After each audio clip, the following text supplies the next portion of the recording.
Buenos días, tardes o noches. Somos el equipo número 3 del grupo 324 y hoy les hablaremos sobre las reacciones óxido-reducción, mejor conocidas como reacciones redox. El equipo se encuentra conformado por Álvarez Hernández, Yaneira Itzel, Campbell Guevara Estefanía, Fimbres Mendoza, Claudia Anel, Valdés Duarte Jennifer y por mi compañera Ibarra Ávila Mía Dayanara.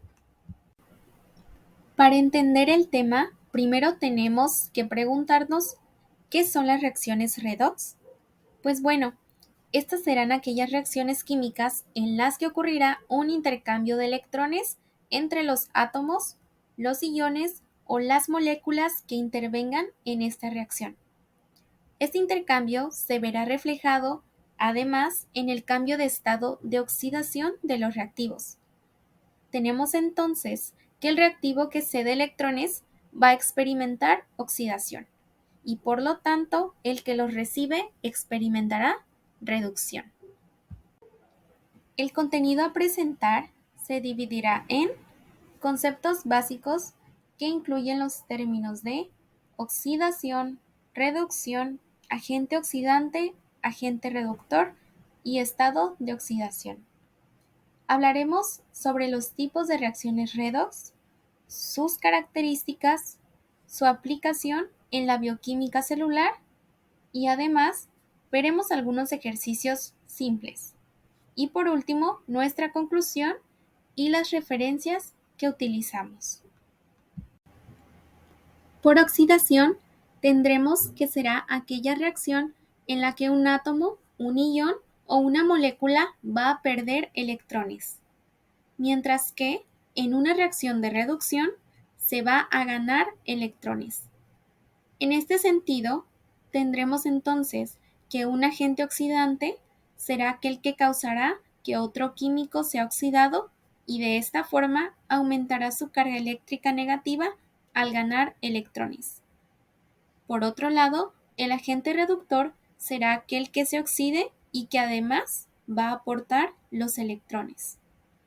Otro concepto muy importante es el estado de oxidación, pues este indicará la cantidad de electrones que un átomo de un elemento químico cede o acepta. También se denomina número de oxidación o de valencia.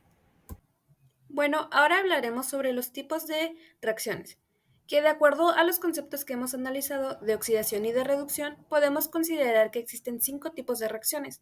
La primera sería combustión, la segunda combinación, la tercera descomposición, la cuarta desplazamiento y la quinta desproporción. La primera reacción de la que hablaremos es la combustión, la cual se da con oxígeno y posteriormente produce una liberación de calor, de luz y también una producción de llama. El segundo tipo de reacción es la de combinación. Esto es cuando dos o más sustancias se combinan para formar un solo producto. El tercer tipo de reacción es la de descomposición, que es lo opuesto a la anteriormente mencionada. Esta consiste cuando un compuesto sufre una ruptura en dos o más componentes. El cuarto tipo de reacción es la de desplazamiento, que es cuando un ion o un átomo de un compuesto se reemplaza por otro. Y el quinto y último tipo de reacción es la de desproporción. Es cuando un elemento se oxida y se reduce en el mismo proceso. A continuación les hablaré de un ejemplo de aplicación en la bioquímica celular de estos tipos de reacciones óxido-reducción. En el 2023, Bruce Lin nos dijo que las células conservan energía en forma de ATP acoplando su síntesis a la liberación de energía a través de reacciones de oxidación-reducción, donde los electrones pasan de un donante de electrones a un aceptor de electrones. Para comprender más este término, lo que se trata de explicar es que la respiración celular es un ejemplo de aplicación en bioquímica debido a la obtención de energía y los transportes de electrones.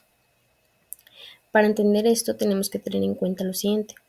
Sabemos que la transferencia de electrones del donante al aceptor no ocurre directamente, ya que los donantes y aceptores de electrones químicamente diferentes podrían nunca interactuar entre sí. Para que estos interactúen entre sí se llevan a cabo los intermedios, conocidos como portadores de electrones. Algunos portadores de electrones encontrados en nuestro organismo son los siguientes: dinucleótido de nicotinamida adenina, el dinucleótido de flavina adenina, la coenzima Q o ubiquinona, los citocromos y las proteínas de hierro y azufre. Además, tenemos que tener en cuenta lo que es la torre redox. La torre redox es un listado de potencial de reducción estándar donde se ubica a las parejas portadoras de electrones. Las que son reducidas y con mayor tendencia a donar se encuentran en la parte superior, mientras la sustancia oxidada con mayor tendencia a aceptar electrones se encuentra en la parte inferior del siguiente listado. Las parejas en medio pueden aceptar o donar electrones dependiendo de la sustancia con quien se asocien. Después de haber comprendido lo anterior, vamos a pasar al siguiente ejemplo, que es el transporte de electrones, o mejor conocido como fosforilación oxidativa. La cadena de transporte de electrones comienza con un donante de electrones inicial, una sustancia del exterior de la célula, y termina con un aceptor de electrones final, otra sustancia del exterior de la célula. En el medio, los electrones pasan de portador a portador a medida que los electrones se abren, pasan por la torre de electrones. Para que el proceso sea más eficiente, la mayoría de los portadores de electrones están incrustados dentro de una membrana de la célula, en el orden en que están dispuestos en una torre redox, para que la reacción sea energéticamente favorable para la célula. En la imagen podemos apreciar nuestros transportadores de electrones y también cómo es que se lleva a cabo este proceso. Ahora vamos a identificar algunas características que nos pueden ayudar a determinar si hay una reacción de óxido-reducción. La primera característica nos dice que tiene que haber un cambio en los números de oxidación. En la segunda característica nos menciona que la oxidación y reducción ocurren de manera simultánea. En la tercera nos menciona que el elemento que se oxida pierde electrones, actúa como agente reductor, ya que cede sus electrones para que el otro elemento se reduzca. En la cuarta característica nos dice que el elemento que se reduce gana electrones, actúa como agente oxidante, ya que toma los electrones oxidando al otro elemento. Aquí tenemos un ejemplo que se estará explicando más adelante. A continuación, para que quede un poco más claro, les voy a explicar un ejercicio de una reacción redox. El primer paso consiste en identificar los números de oxidación de cada uno de los elementos de nuestra reacción. Aquí tenemos primero un magnesio. Recordemos que cuando un elemento está por sí solo, su número de oxidación va a ser igual a 0. A continuación tenemos ácido clorhídrico. Aquí tenemos que el hidrógeno va a tener un número de oxidación más 1 y el cloro va a tener un número de oxidación de menos 1. A continuación tenemos cloruro de magnesio. Aquí el magnesio va a tener un número de oxidación de más 2 y el cloro va a tener un número de oxidación de menos 1. Finalmente tenemos un hidrógeno que va a tener un número de oxidación igual a 0.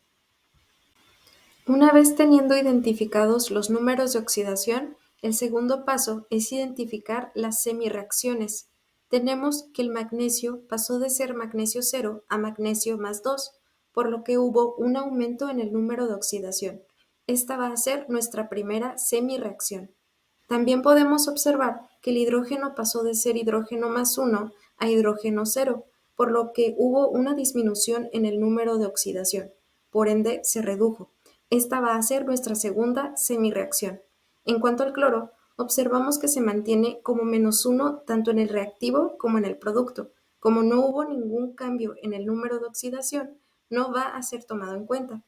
Finalmente, vamos a identificar cuál es nuestro agente oxidante y cuál es nuestro agente reductor, tomando en cuenta que el agente oxidante es aquel que provoca la oxidación de la otra sustancia y por lo tanto va a ser quien se va a reducir y viceversa.